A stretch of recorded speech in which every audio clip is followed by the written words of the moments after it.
You're going to be in the mood now, aren't you? I am going to be in a mood. Hello and welcome to the Swim Brief. Trying to corral my two co-hosts. No, you guys are still guests. I'm still calling you guests. Fair enough. Recording a podcast here. We got a hard stop on this one. So we're going to get right into it. We want to talk. How's that Virginia swimming? Holy cow, they're going fast. What's up with that, Chris? That was Joel Rawlings getting right into it. Eric Weiken is here as well. He's complaining about the cold in Houston, Texas. So send all your hate mail to Eric if you don't think that Houston is really a cold place. I've made no such statements. Yeah. And if I'm a guest, do I have to take my shoes off? Yes. Yeah. You're one of those people, aren't you? Where everybody has to take their shoes off. Yes, and please put them in the closet so we don't have to look at them while we're doing this. I asked the guys to each bring a race that they wanted to talk about. I know Eric's ready to talk about a race. I've got a race that I'm ready to talk about. Joel is he's a bit of a maverick, he likes to go his own way. So he's just going to talk about whatever he wants to talk about. There you go. Regardless of the instructions. But we got to start with that UVA 2 medley relay. And I got the video all queued up because that's a race I think that everybody is talking about because it's just so incredible. And I'm actually thinking we've been doing this for a year because it was a year ago that we also did a podcast about a UVA 2 medley relay. And now we've got like a lot faster one to talk about. So Eric, why don't you kick it off? Just set the table for everybody. And then I think we're going to watch it. And I promise not to pause too much. If you haven't been paying attention at all to the ACC meet, it has been incredible from top to bottom, and not even so just much so this medley relay, but in general, just really quickly wanted to I found this tidbit this morning, and just looking at the men's 50 freestyle, there was a tie for 8th, 1923 in prelims, and to put that into context, in 2021. All 9 of those guys would have been in the top 13 at prelims at NCAAs. That's how fast the ACC is right now. And they nearly would have made top 8. The 1917 was 8th place last year at NCAA. So this meet it's already been on a rise since the NC State rejuvenation years ago, but now it's even more incredible. And so far the biggest team race that we've seen as far as relays has been this 2 medley by Virginia, and it seemed that maybe the emotion kind of got to things last year at NCAAs because they had posted such a fast time at conference and then went to NCAAs and regressed ever so slightly. They didn't break their American record there, but this is all the records: US Open, ACC, NCAA, American record. But just looking at some of these splits and thinking about, and I know Joel is certainly in this boat, thinking about how he would love to have this kind of medley relay at Whitewater on the men's side. Right. Yeah. Let alone any relay. I was trying to find out if I could see. I believe this relay would have made men's Division III NCAAs last year had it kind of gone through. So 22.8, 25.7, 22.6, and 20.5. That breaststroke is probably the only one that might have been that could be faster in the moment, depending upon which breaststroker they choose, because they left off one of the Walshes on this relay. So just an all around incredible race that I feel you guys might be in the same boat, since the pressure is less off for this ACC meet. How much faster does this go than NCAAs? Are we going to see a 130? Anything? So, well, I say no, but one of the reasons is, and we'll get into this when we watch the race, is because I do think that there is a considerable advantage when you're sprinting like this to be gained from the empty lane next to you. Very true. Yeah. So I think like Georgia Tech, everybody who listens to this will know I'm incredibly biased about the speed of the pool at Georgia Tech, but I think it's Actually, I think women's NCAAs are going to be there too. So Yeah, they're in it's Atlanta. good. It's the same facility, just amazing facility for swimming fast. And then you've got this sort of ideal situation with the empty lanes that we're not going to have at NCAAs. So, you know, when they get to NCAAs, I would expect them to maybe be a little bit slower, even though I would gather that some of these swimmers are going to be more primed. You know, your Kate Douglas, Gretchen Walsh, et cetera, are definitely going to be more primed for the race at NCAAs than they are now. It is almost impossible to imagine a relay that's faster. Of course, we will see it in our lifetimes, right? But like, essentially what they did is they had the NCAA record and then they swapped in Gretchen Walsh doing a 22 for backstroke in women's swimming. So, You know, I'm kind of wondering like what you're saying too with it, you know, they're going to be more primed. I think there's some athletes that are like that. They do reach up to the level. The sports psychology end of it is sometimes it can be like, not that the pressure is too much for them, but that having a conference meet is kind of like some athletes at a mid-season taper meet where it's like, they know they have another swim. So it's not the pressure of the moment so much as the pressure of the internal, like I've got another swim. You know, if you DQ a conference, like, yeah, that really sucks, you know? So there's a high level of pressure obviously there, but then NCAA is like, well, this is your one chance. right. And so sometimes it's not the pressure overwhelmed, but you swim a little bit tighter or a little bit safer. And so sometimes again, that could be 100th of a second. And when you're the talking relay 130, exchanges for sure. yeah, exactly. It's like you do not want to be the one that jumps there. It's like a conference, especially like you're saying, open lane, you can let things fly a little bit. There's a little more relaxed. You're in the same time zone. So the sleep is going to be there. It's usually a pool that you're a little bit more familiar with. So there's a lot of things that go with that underlying comfort level too, though. So it'll be interesting to see. So I don't think it's like, you know, they taper, you know, so many of these coaches are like, oh, it's all about, you know, where they ended up tapering. It's like, it's not that. Sometimes just, again, it's the individual athlete's comfort level of, you know, some pools are like, this is my pool. I swim great in this pool. Like that, of course, it doesn't make any sense in some regards, like it's gonna be 25 yards, right? Yeah. But nonetheless, that underlying comfort level, I think, is a big part, especially on a 50 where you're looking for like just such milliseconds of everything. Yeah. Yeah. I think they can find the 82 100s to dip under 131, but like you said, with all the other circumstances there and come with NCAAs, it just don't see the exchanges being necessary to be able to do that because they can win without having to do anything crazy. So and I would say as dominant as this UVA team is, I don't want to say anyone's taking things for granted, but they have to be so confident that they're going to win ACCs versus NCAAs, where it's sort of going to be like, okay, let's get the job done here and touch first in this so that we make sure we win NCAAs. You know, touch first, good exchanges, et cetera, et cetera. Like things are sort of more wide open for them at the ACC level because they're essentially untouchable at this meet. Right. You just go, just hit the relay exchange and just go. And yes, again, there's a little more relaxed kind of fun to that. Yeah. And yeah, again, just everyone is there. You got it's a different environment entirely. Yeah. All right. So let's, we actually got a really nice video of this. We're just going to talk over it. Those of you listening to the audio, you can go over to YouTube and find your own footage of it. And then those of you watching the YouTube version of this, you're going to get treated to a bit of a show here. Okay, I want to optimize video here. Let's play it up. That's NC State in lane number 6 as the defending champs. Virginia's in lane number 4.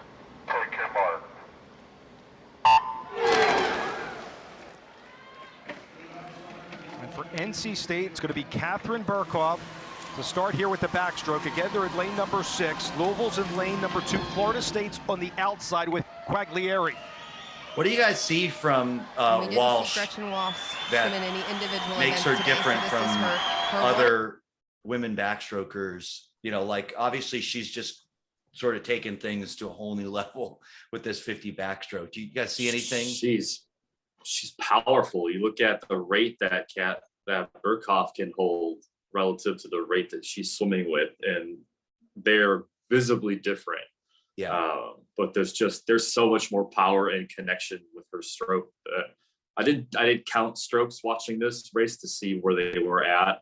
I thought it was like 5, maybe on the first 25. Yeah, but, it's kind of like she swims power.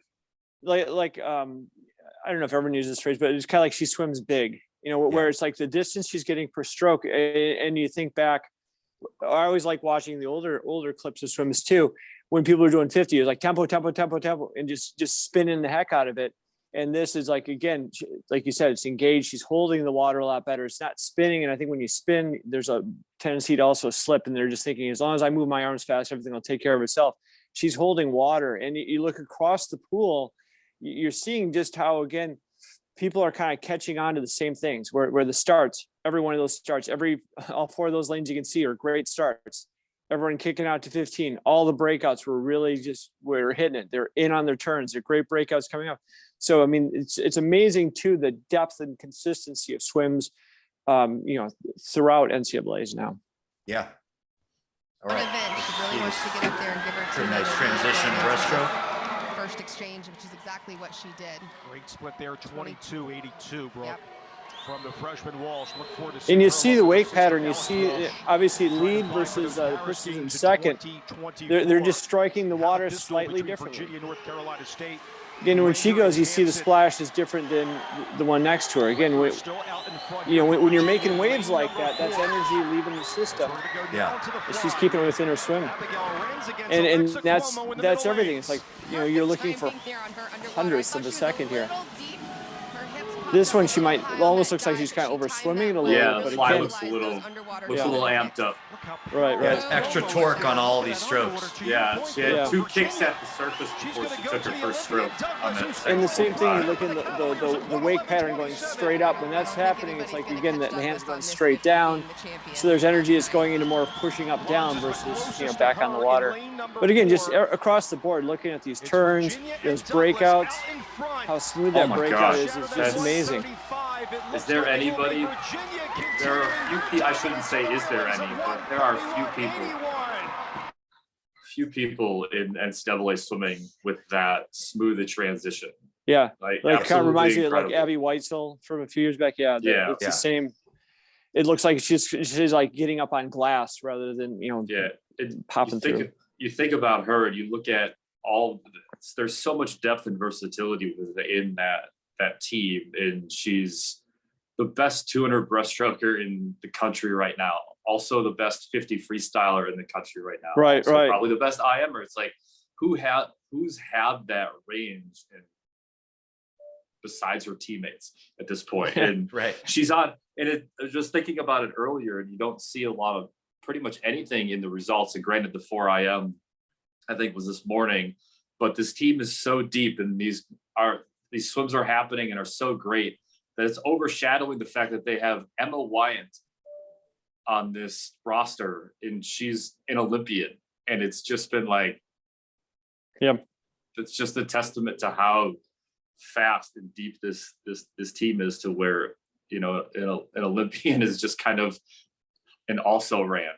It reminds me of like Stanford back in the 90s, where you've got all the things in place to make a dynasty. You've got a great school, you got great facility, you got great coaches. Now you've already had a couple of #1 recruiting classes. Once you get that rolling, I mean, it becomes a place like everyone like, why wouldn't you want to go there? You're going to get a great education. You're going to swim faster. This is a great place to be. Yeah. And I mean, I've been giving them a hard time on the men's side, I think, on here, and they had an amazing men's, just sort of like honorable mention here. UVA men's 200 freestyle relay. Yeah, out of this world. Right. This Um, kind of reminds me of like pro tennis, where all of a sudden, for whatever reason, like the women's game just starts to overshadow just the Right. men's. And the same thing here. It's like what the women are doing just overshadows so much.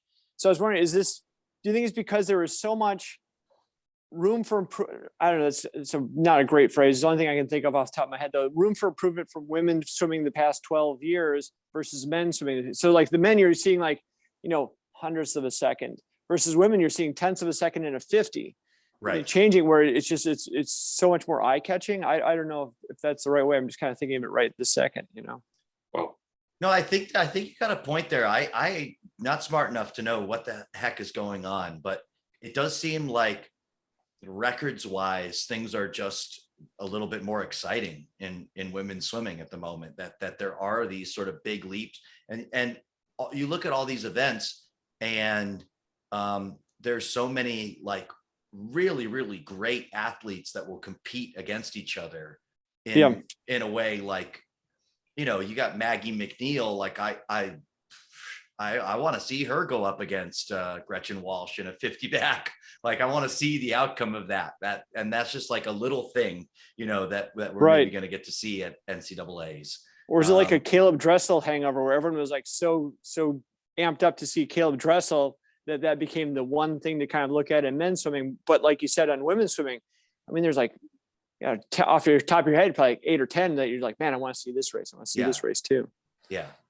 And so obviously with that void on the men's side, you know, obviously it's going to mean someone's going to come through and it's going to be really amazing. But right now I think it is. It just seems like the women's side of it is just kind of an exciting side to be watching at this time of year. Yeah. Yeah. Really fun. Speaking of Dressel, a freshman from the Cayman Islands who goes to University of Tennessee. I believe he came into this meet with a personal best on 19.3. I don't know. You know, we don't do stats here on the Swim Brief podcast, so don't quote me on that. But he went a lot faster than that at the SEC final in the 50 free. And I want to actually, I've not watched this race, so I've only seen the result. I've seen it. Okay. Yeah. He's a torpedo. I'm saving it for like a live reaction here on the podcast while we're watching it. So I'm going to share the screen again. And because I'm a start nerd, before we even go, I've got something to say about what we're watching on the blocks. Because people who know me know I'm harping on this stuff all the time. But look at the angle of Jordan Crook's back versus all these other guys. See all these guys that are so like basically pointed down towards the water. In my opinion, you know, this posture essentially that he's employed, we'll see what happens. I think he went really fast, so I'm going to guess that it allows him to get a much better angle of attack coming off that block, because he just has less to uncurl to sort of get himself. Yeah. The guy below him on the screen, that's Brooks Curry. Okay. Who I can attest to is a long, gangly guy. So be curious to see how I didn't pay close enough attention to see how he comes off the block here. But it's the other 18-point 50 freestyler in the heat. I'm going to turn the volume up because I want to watch it in slow. I want to watch slow motion off the blocks. I just have to.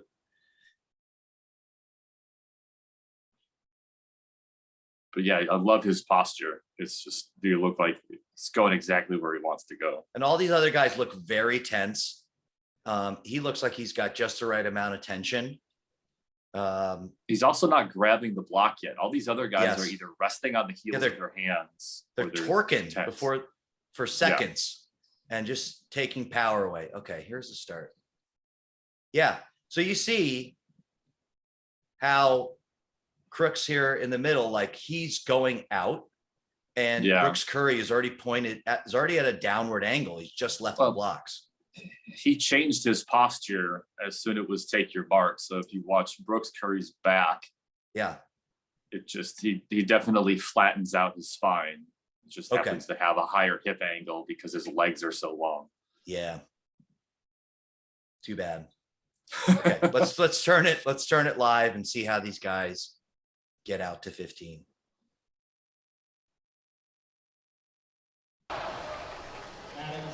Caleb Dressel, like you said, holding. Holy smokes! Yeah, Eric, right there. You're not kidding. Yeah, what are you gonna do? Yeah. Well, at that point, it's like, well, let's see who gets second. Right. That's very Dressel-esque, right? Just a little high on the breakout, but right. It's hard to that much. It's hard to navigate the emotions. Yeah, there's so much going on.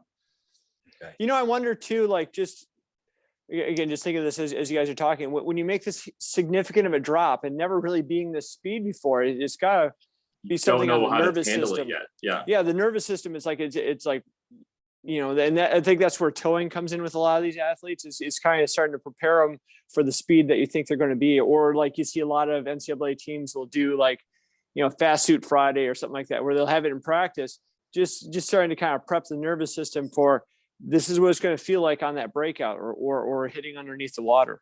Yeah. And on cue, excellent start from Crooks there. Will lead the way by 2. They're yelling into the 100ths of a microphone. second at the 25. Yeah. Sorry, guys. I'm sure it was loud in the building. It's amazing if you look. It's like, again, I haven't seen this swim before, but at that rate of speed, the dude is obviously crushing it underwater, crushing it through that part, and then as soon as he's swimming though, that's when the herd starts catching up to the lead dog there. It's but that's the thing is obviously there's being a freshman like that, there's so much room still for him to improve, and he's already 18.5. It's like, holy cow, you know, the potential is just amazing.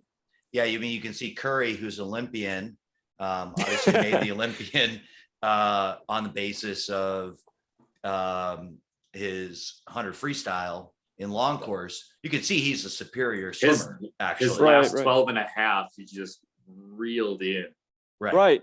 just right out of the pool. And that, I think that's the cool thing with YouTube and the accessibility for these videos is now people can start to see that stuff, and you're like, all right, that's where I got beat. That's where I'm not going to get beat next time, you know? And so they Right. really can focus in on these little details like that. And that's something, again, just in the past 15 years even is gone exponentially. I mean, the level of cameras you have on your iPhone is so much better than what people used to use, you know, even 4 years ago. Yeah. Yeah. And I think, you know, he also went something like he had a 47 for a personal best and 100 fly and ended up going 45. Pretty easy to see how he would go 45 and 100 butterfly based on the underwater work that's just Right. happening in this 50 free. I mean, he essentially doesn't really need to do much swimming in order to go that fast. So really impressive, I think really exciting. And that's why I wanted to highlight this race. I'm excited that I got to watch I got a it. feeling that there's a lot of college coaches out there that are really excited about this too, because now they can start to justify the the expense report for Cayman Islands. That's I'm right. out recruiting. I'm out recruiting. What are you gonna do? You know? Or they go, no, well, there's no good talent left in the Cayman Islands. I got to go to Barbados, you know? Yeah, or, yeah. Antigua or something, you know, like, Yeah. People usually don't question the expense report when you're hitting Cleveland and you got Applebee's on your on the expense report. They're just kind of making sure you don't have a couple of beers on there. Cayman Islands, though, if you come back with this, they're like, we'll stamp that one approved. what Ritz Carlton, Turks and Caicos. What's this all about? Yeah. All right. Joel, what you got? What you want to talk about? I didn't even want to bring this up because I don't want to be the parent that goes to the party going, you know, don't kids get enough cake? You know, I don't want to be that mom at the birthday party. Right. But right. you're like, I'm seeing these it's like everyone's like, oh my God, look at this 50, this 50, this 50. And you're like, you know, international swimming, maybe we should kind of like go a little Okay, here more. we go. Cranky I know, international exactly. swimming guy. I Here we thought go. this on the way in, and I'm like, I am totally the dad who's like, you sure that kid should be having that much sugar? It's his Yeah. birthday. Calm down. And so I Yeah. get it. It's NCAA's. It's the year after the Olympics. 50s are awesome, but again, you know, it's hard to get those kids to look at videos beyond the 50, and it's hard to get NBC even to show a straight 800s. You know, so I get it. But again, the Katie Ledecky's 800, and like I'm really excited about that. These 50s are cool to watch. It's glitzy and stuff, but you're like, I would like to see more into the long course meters and getting the bigger swims. Okay, so you're zagging to the Katie Ledecky 800 free. This is really interesting. So Yeah. because we texted a lot about this back and forth. What do you think? Like, you guys know what my opinion is on what's going on here. But why do you think Katie Ledecky is swimming significantly faster than she did at the Olympics? That's questions to me. I don't know, because on my screen, it looks like you're looking right at Eric. Is I think, again, I don't know mentally where it was at, because I mean, California would be completely different in COVID than Florida, obviously. Right. And the restrictions and the things and accessibility to training and pools. And I know, just especially as a distance where you want as much consistency as you can. You know that if I go to that pool, it's going to be open. If I go to that pool, I'm going to have people to train with. And so now she's got guys to train with, where you look back to her youth, it's like that's what she had, with people to swim with, that she was always chasing. She's got a system in place that it seems to kind of all come off that Urbanchik tree a little bit. Not that that's exactly what they're running, but the same kind of, kind of planning out the bigger swims and things like that. I think a lot of those things fall into place. And I think it's really, she's already starting to kind of rebound back up. Again, mentally, I don't know where she was at, a few years before, but I would think that just with the consistency of everything available, I think it's got to be a pretty nice feeling for her. And she's able to just focus on what she wants to do and focus on what she does best. Yeah. Eric, how about you? What do you think? Probably the biggest thing that stands out to me is just her training group. I mean, who does she have to train with in terms of distance? Let's just take the pandemic off the table, and she was going to stay with Stanford through 2020. Who is she training with in distance? It's the guys team at best, and she had some guys at Stanford that she would beat the crap out of in practice. I forgot what's his name, had a shoulder surgery, was coming off an injury, one of their few distance guys that could really True Sweetser. Yeah. So her circle of distance training partners is difficult. It wasn't there. And then on top of that, you don't have those people to connect with in terms of just the day-to-day grind. Like you don't, not to say that Simone Manuel wasn't training hard, but you can't look to her and be like, that 1500 set was awful. Like she wasn't in that set. And now she can just turn and see Bobby Fickey and Kieran Smith. It just like know that she's got that group and they all have this, they're all feeling the same thing. And like you said, with the ability to train this last year in the pandemic, and maybe there's some stressful stuff there, and she doesn't let on too much. I can't tell one way or another if she's being 100% open. I doubt it. She doesn't seem like the kind of person who just shares everything that need be shared or that we want her to share. But there was clearly something going on going into trials and going into the Olympics, and things were just not right. And that's a number of factors there, pandemic being one of them. Attention to maybe her stroke technically is certainly another, and what was going on training wise. But it's already clear that what's going on in Florida is paying massive dividends, because she beat two of her times from Tokyo in an in-season meet. And just knowing what you know probably about her and what you can assume about Nesty, there was no rest going into that meet. Maybe she just didn't lift that week. I don't know. Right. But yeah, it's exciting. I'm excited for you, Joel, in the Thank you. distance. So Yeah, so I agree with basically everything that you guys have said. I do think, why is she swimming better now? Well, part of it is that it was incredibly stressful to train in Palo Alto, California, during a global pandemic. And probably even during that time, it was much less stressful to train in Gainesville, Florida. And even now, probably less stressful to train in Gainesville, Florida. I think that's absolutely a factor. I think training environment, I agree with you, Eric. I think it's been great for her to get in an environment with distance guys that are much faster than her. I would say that in terms of overall training environment, you guys are like retroactively acting like, Stanford was like Emory University for the last several years. They were more loaded with potential Olympic talent than any team up to where UVA is now. It just so happens that a lot of that talent didn't pan out. So To say that like she didn't have a bunch of other people that were also ostensibly working towards a similar goal, I don't necessarily agree with that. You know, again, I've made myself clear on what I thought about Stanford as a training environment leading into the Tokyo Olympics. I just didn't think it worked very well. We'll see what happens between now and 2024. I think Titmus should enjoy the couple of years she's going to get of being, you know, a champion in some of these races, because from everything I'm watching, Ledecky is going to prove once again that she completely breaks the mold. And because, you know, I've been the one making a point over and over again that, you know, lots of female distance swimmers that are dominant starting at age 16 just do not have careers into their mid-20s. They're just done, basically. And she looks far from done. She looks like she could get basically a second prime of her career and come back and clean house in Paris in 2024. And that's more than anything what I would like to see.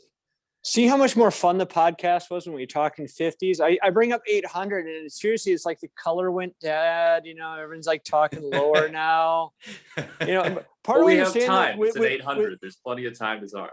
Yeah. with the idea of the prime of an athlete, though, I always kind of wondered like how much of this data is skewed, because basically once you're 21, you know, what are you going to do? You know, it's not like you're getting endorsement deals now with professional opportunities and, you know, ability to make money through, you know, TikTok or YouTube or wherever it is. You know, athletes can stay in it, or like Kayla Ledecky, she's, you know, volunteer assistant and has endorsement deals. You know, she can train as long as she really wants to and keep on doing well. So I think a lot of former athletes had the heart out where you're like, well, this is it. You know, you got to stop now. And so the data always ended at basically 22. And then maybe someone did 24, but no one's going to hold on to 26. You know, like I'm going to live like a college student for 5 extra years. I don't think so, especially when they have a college degree behind you like Stanford's. But hey, Eric, let's talk more about 50s. Then we can turn the lights back on, bring the disco ball out. People can be happy again. I freaking ruined everything. I feel so bad. I'm the dad's like, really? You going to give your kid more sugar? It's his birthday, dude. Calm down. You're confiscating the Halloween candy. You're like, this is too much. This is too much. I just found the closet full of the candy I confiscated for my kid. So I am the bummer. I'm just the downer everywhere I go. I'm sorry, guys. Yeah. No, I'm sorry. I lost a moment. My power is a little bit low on my iPad for whatever reason. I thought Hey guys, charge your iPads. My charge didn't hold up as much. I guess I got too much going on here. But no, my race is actually like my racing specifically swimmer is a little bit more of a close connection of mine. For those of you who don't know, my last stint in coaching was at the Woodlands, and I coached a young man. I was there for about a year and a half, and first full short course season after a summer of working my way into the senior position, was working with a young man who's a really, really fast 10 and under. And in Texas, that means tag. So if you know anything about Texas age group swimming, it's really quick. Ran across several injuries in that fall, what happened to be his sophomore year. And we were having a conversation, and he was going to quit swimming after high school. He's like, I'm done. I can't do this anymore. It doesn't, I don't see the point. I'm just gonna, I'm gonna enjoy the social life and social aspect of college and not do it. And I said, just, we talked a little longer. I had a few different words that I shared within that moment. But I was like, you just got to try it. Just do your freshman year. Let's take this next year and let's sort out the issue with the injuries and things like that. And yesterday won the AAC 200 IM, 144 for the first time based on invite times from last year. He swam great after I left. Don't get me wrong. Like, he trained amazing and trained really hard. So time trialed before the meet, 142 2 back, just outside the invite times, 144 high, just outside the invite time for the 2 IM. So from a matter of his given name is Wyatt Fields. If you look him up in results, it's Cotton. It's a play on his last name. It's not anything to do with being a country boy.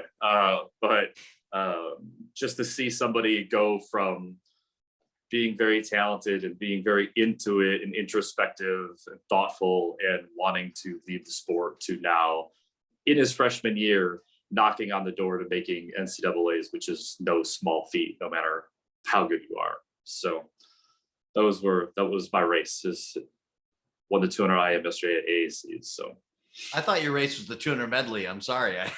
That's no, why. well, you went into that with the whole video in the front. So why would I recover that? Yeah.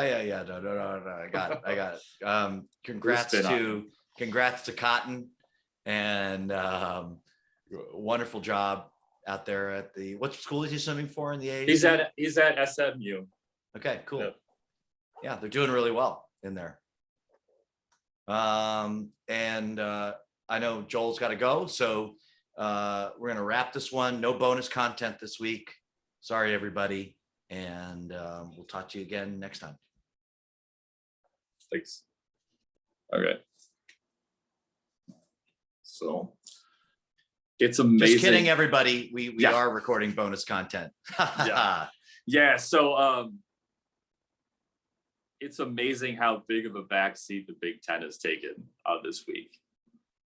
Just like it's like it's consistent with, you know, with depth or whatever it is. It's like Big Ten football. Like it's there, but it's not. It's There's really no flash. It's not SEC football. Yeah. But just like, I mean, it's Ohio State versus Michigan again, just like it was last year. But just think, like you're talking about Maggie McNeil and being able to watch her swim against Gresham Walsh in the front of the medley. It's like you just look at the fact she went 21-3 in the 50-free, which is fast. But Right. then it's like Douglas went 21 flat. It's just mind blowing.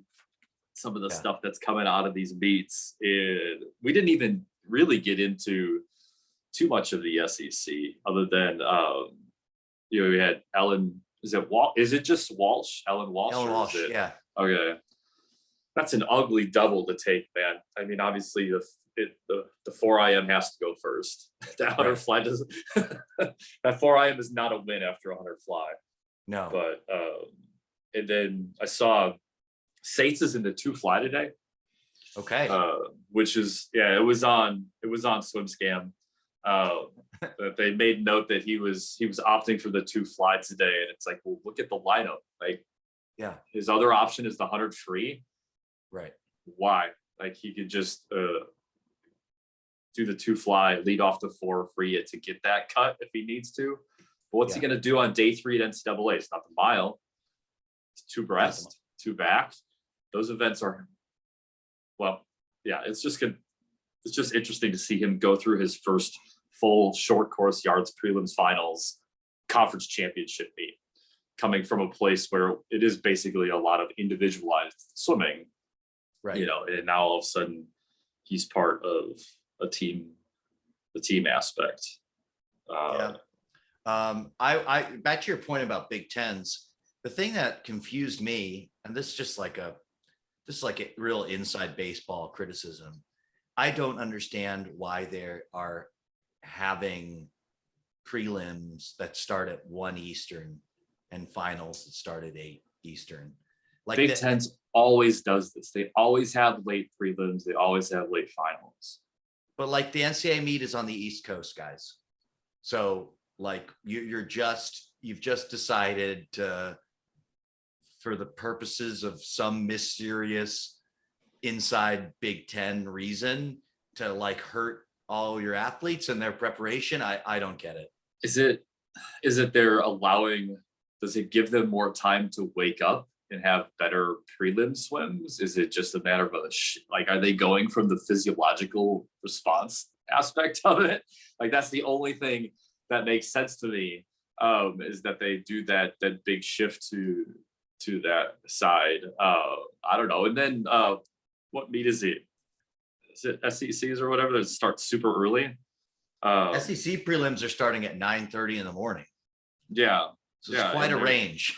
Yeah, and their finals are starting at 5:30. So it's Yeah. like any of the SEC teams that are on Central Time are having prelims at 8:30 and 4:30 physiologically. So it's like if they make it, if any of the Central Time teams are making it into finals, it's almost like it's perfectly lined up to kind of be that prime time. I don't know. Yeah, I don't pretend to understand what the Big Ten does, other than they decided to do the every other lane for the relays because the ACC and SEC did it. Right. You know, and that happened they did that at NCAA's because of COVID spacing, right? So just be interesting to see what NCAA's decides if they're going to keep it like that, or if they're going to go back to 8 teams in 8 lanes. You know, and if they keep it like that, then the conversation changes about that Virginia relay. Right. Yes, you're right. You're right. Yeah, no, I mean, it's going to be monumental in a further lowering of that NCAA record. Will they keep the open lanes or not? I feel like maybe the NCAA's would possibly still do that just for a CYA of like COVID exposure, because I'm sure they're still testing. I'm sure they're still keeping track of that. I could see NCAA doing that, making that decision, and just all the teams being like, okay, fine. You know, it's just one more, it's like what, an extra heat or 2 at the most on some of these relays. And that amount of time is inconsequential on the short relays.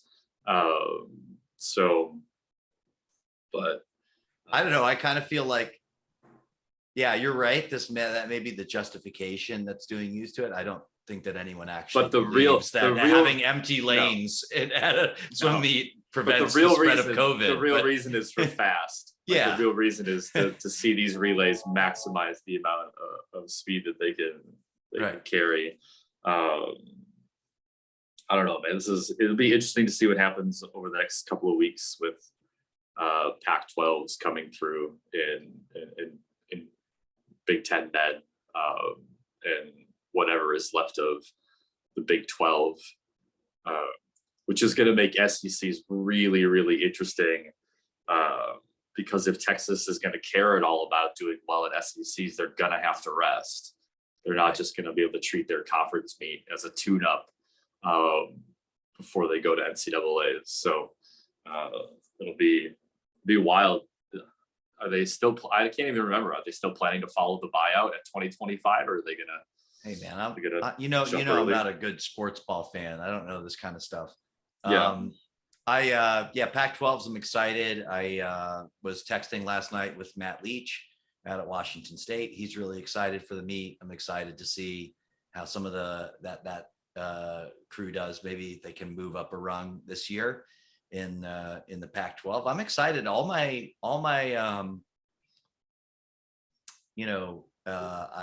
coaching friends of this podcast, I feel like are doing pretty well right now. Yeah. Maybe for our friends in the Horizon League, we could do a little recap next week. Yeah, we gotta cover what happened with Green Bay, what's going on with Cleveland State, what is going on with UW Milwaukee. Come on, Joel. Come on, guys. Years in the making. I think Ryan Wakamirka is doing an awesome job at Auburn in his first year. Like, you're not necessarily going to see it in the standings. They will. I think they're going to move up a spot in both genders, maybe 2. But like, just so many kids on that team are just swimming so much better than they were a year ago. In full disclosure, we do have a connection with LSU at Speedo, but I have been paying attention. I mean, obviously Brooks Curry, it was undeniable for us to see him swim decked out in Speedo at Tokyo. That's why you like Brooks Curry so much. That's now it makes sense. He's like, but look at him. He rolled into Tokyo with a mullet. Like, they made him get a haircut for team pictures. The guy he's just as raw as a talent as there is, who happens to, be really, really fast. But right now that LSU doesn't have the athletes that they need to compete with the SEC. And it is Rick Bishop and his staff's first year together, just paying attention to what's seeing in the results. And it seems like the swimmers are improving on their season bests. I haven't done a deep dive as far as their personal bests and where they've come out of it. 4 IM was a little bit rough for the team, but just seeing where things are going with that program. And obviously Brooks didn't really miss a beat in the transition to the current staff, swimming as he is. He really reminds me of that early teens, late bloomer kind of time drops we're still having here at 20 and 21 and 22, where it's like, it's just a matter of time before a lot of the stuff catches up within him physically and just experientially in being an elite swimmer. And definitely looks like one of those people where the short course pool is doing him a little bit of a disservice. He's really fast. Like, don't get me wrong, Right. He's going 18.7 to the 50, but he's one of those guys where it's like, again, the guy that you always claim that I have a soft spot for with Shane Casas. It's like, he's amazing short course, but you can tell his stroke is built for the big pool. So yeah, it's all good stuff. And I want to see what Kieran Smith does, what he does at NCAAs. He walked into this week just probably doing doubles up until the day they left and put on a suit, 339 4 IM. Yeah. I love that too. Florida, just I love that he's just swimming different stuff. He's by all means could just be a specialist at this point. He could just come into this meet and do the 200 and the 500. Yeah, and that was one of the things that we didn't touch on too with that. I forgot to bring up at the Pro Series meet. It was great to see both Caleb Dressel and Katie Ledecky do the lineup that they did.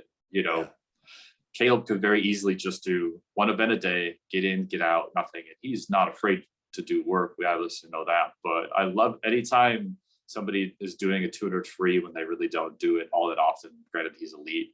And Ledecky doing that 4 IM. That 4 IM, I was impressed with that 339 long course 4 IM. That was like, oh, this is fun watching her. So she's not just doing freestyle training out there in Florida. So it's an exciting time to watch what's happening and unfolding in Florida. And I want to see that. I would love to see the women's program in Florida get back to where they have been in the past. And I'm hoping that the staff can connect well on the women's side as well as if they can connect with the women as well as they've been connecting with the men at some point in the next 12 to 18 months. It's going to be the scariest combined program. It's going to be them, and Virginia starts to get Todd DeSorbo starts to get his stuff figured out. They've got 50s on lockdown. The guy could. But I think it's been a rocky first year on the women's team for Nesty. I'm sure he's a different guy, a different character, and different approach. And it's definitely not clearly, like I say, Wakamerka better at Auburn. It's not clear to me that Florida women are any better than a year ago. Yeah, and maybe it is. He's got to figure it out. He's been running just the men, and now he's got back into the women's side. And he does have Whitney Height, who has experience on the women's side, but it could just be a matter of the next 6, 12, That's one way months. of describing Whitney Height. I said what I said. I meant what I said. He's got experience. You're yes, right. He's got experience. It's just like they have to sort out where they are on the women's side, and if there needs to be additions or changes within the staff and how they approach that dynamic, because they aren't the same people. You cannot.